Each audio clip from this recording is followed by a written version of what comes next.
Episode शुरू होता है। रीन बोलती है, सेनपाई कॉलेज में पॉपुलर हो गए हैं। मैगू बोलती है, क्या अब तुम्हारा घर बर्बाद होने वाला है? ये चिल्ला के कहती है, नहीं ऐसा नहीं हो सकता। मैगू कहती है, तुम्हें चिंता करने की जरूरत नहीं है।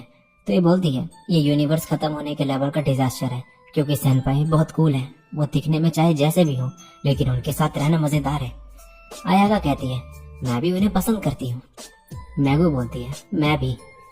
रीन कहती है, मैं ये स्टूपिड वर्ल्ड को डिस्ट्रॉय कर दूंगी। नेक्स्ट सीन में दोनों वीडियो कॉल पे बात कर रहे होते हैं। रीन बताती है कि ड्रामा क्लब में एक नई लड़की आई है। ईजी कहता है, काश मैं उससे मिल पाता। ये कहती है, तुम्हारे कॉलेज में क्या चल रहा है?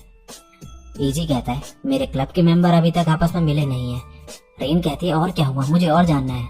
ये कहता है, क्या तुम्हें किसी चीज की चिंता हो रही है? ये मना करती है तो ये ऐसे बोलता है, अगर कुछ प्रॉब्लम हो तो बताना, मैं तुम्हारी हेल्प करने के लिए वहाँ रहना चाहता हूँ। ये सुनकर रीन कहती है, मुझे खुशी तो हो रही है, पर इससे पॉपुलर हो जाएगा। फिर इससे पूछती है कि क्या ये कॉलेज में पॉपुलर है? ये कहता है, नहीं ऐसा नहीं है, और वैसे भी मेरे पास दूसरी लड़कियों के बारे में सोचने का टाइम नहीं है। रीन इसे कल मिलने को कहती है, लेकिन कल इसे क्लब भी जाना होता है, तो ये रीन से इसे इसके कैंपस में आने को कहता है। रीन सोचती है, अब मैं चेक कर पाऊंगी कि सेनपाई कितने पॉपुलर है, और फिर खुश भी हो रही होती है क्योंकि कल ये ईजी से मिलेगी। ईजी इसे कहता है, तुम्हें पता है ना मैं तुम्हें देख सकता हूँ। ये जल्दी से कैमरे के ऊपर हाथ रख देती है और कहती है, कैमरा काम नहीं कर रहा। नेक्स्ट सीन में ये दोनों कॉलेज में होते हैं। रेन चुपके से कॉलेज के अंदर आ गई होती है। ईजी कहता है, तुम्हें संभल के रहना होगा, जब मैं ऐसा इशारा करूँ तो तुम छुप जाना। रेन खुश हो रही होती है क्योंकि ये इसके साथ क्लास में है। फिर ये सोचती है, नहीं मुझे आज इसे ऑब्जर्व करना है। फिर ये क्लास की लड़की को देखने लगती है। इस लड़की को देखकर ये बोलती है, ये स्पोर्टी गर्ल लग रही है, ये बहुत एनर्जेटिक होगी। फिर ये इसे चीयरफुल गर्ल का नाम दे देती है। और फिर दूसरी लड़की को देखती है, ये काफी सुंदर होती है तो इसे क्लासी गर्ल बोलती है। रेन ने ऐसे कान में हाथ लगाया होता है तो ईजी छुप जाता है, और रेन के इसे देखने पर कहता है, क्या ये छुपने का इशारा नहीं था? रेन इसे इसमें ड्राइंग बना के गैस करने को कहती है। फिर ये ऐसे क्विज खेलते हैं। ईजी फिर इसे लिखता है, ये बोलना एम्बैरेसिंग है, लेकिन थैंक्स फॉर एवरीथिंग। रेन कहती है, मैं तुमसे डायरेक्टली सुनना चाहूंगी।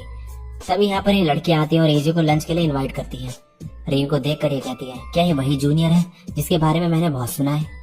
ईजी कहते हैं, हाँ ये यहाँ पर सीक्रेटली आई है। फिर ये रेन से कहता है, ये लड़की एक्टिंग क्लब से है। ये इन्हें ग्रीट करती है। फिर ईजी से बोलती है, क्या इसका मतलब है कि तुम लोग आपस में ज्यादा टाइम स्पेंड करते हो? ये हाँ बोलता है तो ये सोचने लगती है कि सारी लड़कियां हैं। ये लैपटॉप वाली लड़की कहती है, लगता है हम तुम लोगों को इंटरप्ट कर रहे हैं। रेन कहती है, मैं तुम लोगों के साथ लंच करना चाहूंगी। फिर ईजी कहता है, क्या तुम श्योर हो? हमें आज की तरह और चांस नहीं मिलेंगे। ये लड़की भी इन्हें साथ में टाइम बिताने को कहती है, लेकिन रीन कहती है, मैं यहाँ देखने आई हूँ कॉलेज में सेनपाई कितने पॉपुलर है, मुझे ऐसे और चांसेस नहीं मिलेंगे।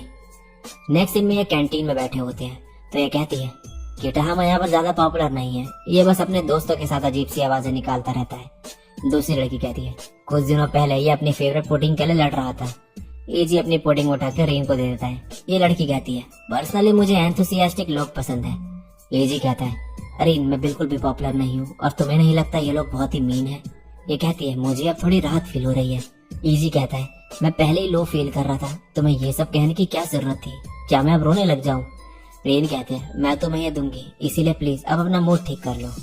इसे देखकर फिर ये सब लोग हंसने लगते हैं। नेक्स्ट सीन में ये लोग एक्ट कर रहे होते हैं। ईजी खुश हो रहा होता है, इसके दोस्त रेन की तारीफ करते हैं तो ये प्राउडली बोलता है, मैंने इसे ड्रामा क्लब में इन्वाइट किया है।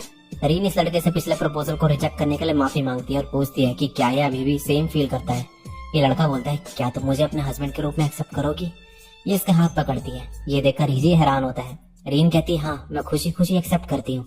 तब ईजी बोलता है, यहीं रुक जाओ, और बोलता है, ये बैड एंडिंग है, और फिर इस लड़के से लड़ने लगता है और कहता है, ये तुम क्या कर रहे हो? नेक्स्ट सीन में रीन बोलती है, सेनपाई तुम स्टेज में ऐसे बीच में क्यों आ गए थे? ये बोलता है, मुझे अब समझ आने लगा है कि तुम्हें कैसा फील होता होगा, मुझे अब चिंता होने लगी है। फिर ये बोलता है, लेकिन वो परफॉर्मेंस वैसी क्यों थी? ये कहती है, वो बस स्क्रिप्टेड था। ये कहता है, जिसने भी ये स्क्रिप्ट लिखी है उसे मैं हैमर से मारना चाहता हूँ। रीन फिर पूछती है कि इसकी परफॉर्मेंस कैसी थी? तो एजी बोलता है कि बहुत ही अच्छी थी, लेकिन इस वजह से मुझे और ज्यादा चिंता होने लगी है। रीन कहती है, एंड में हम दोनों ने सेम फीलिंग एक्सपीरियंस कर ली है। ये कहता है, लेकिन तुमने तो कहा था कि अब तुम्हें रिलीफ फील हो रहा है। ये कहती है, हाँ लेकिन पूरी तरह से नहीं, इसलिए हम अभी सेम सिचुएशन में हैं। ये एक्टिंग करते हुए बोलती है, शायद मैं पूरी तरीके से रिलीफ तब फील करूंगी जब हमारी शादी हो जाएगी। ईजी हैरान रह जाता है। ये भी एम्बैरस होने लगती है और इसे कुछ बोलने को कहती है। ये बोलता है, अब मुझे और चीजों की चिंता होने लगी है। सेरेमनी, हनीमून, घर, बच्चे, उनकी शादी, ये बोलते जाता है। रीन कहती है सेनपाई ये बस एक्टिंग थी। नेक्स्ट सीन में रीन मैगू के साथ होती है। मैगू इससे बच्चे की तरह एक्ट करने को कहती है। ये एक्ट करने के बाद एम्बैरेस होती है। मैगू इसे बोलती है कि ये क्यूट लग रही है और इसे ये इजी के सामने भी करना चाहिए। रीन बोलती है तुम मेरी चाइल्डहुड फ्रेंड हो, इसलिए तुम्हें ये सब देखने को मिल रहा है, तो तुम्हें थैंकफुल होना चाहिए। फिर ये बोलती है मैगू क्या तुम अगली छुट्टी में कहीं चलना चाहोगी?